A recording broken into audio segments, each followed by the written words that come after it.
Kasako Media, tunaangazia maisha, tunaandika kesho.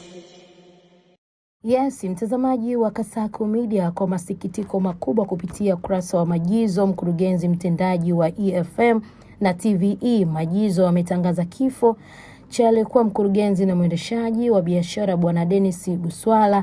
Watu wengi wanamfahamu kwamba kwa jina la Esebo. Kupitia ukurasa wake wa Majizo wa Instagram amezungumza maneno mazito, naomba nukuu kama alivyoandika. Amesema kwamba kwa moyo mzito na machozi mengi nasikitika kutangaza kifo cha rafiki, kaka aliyekuwa msimamizi wa ndoa yangu na mfanya biashara mwenzangu aliyetumika kwa EFM pamoja na TVE kwa nguvu zake zote, ndugu yangu Esebo. Esebo amefariki usiku wa kuamkia katika hospitali ya taifa ya Muhimbili.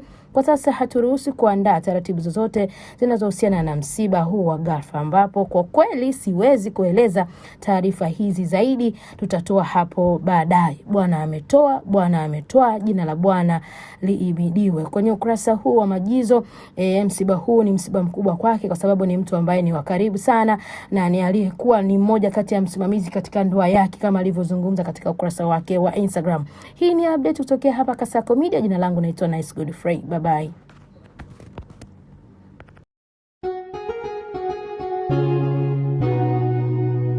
Kasako Media, tunaangazia maisha, tunaandika kesho.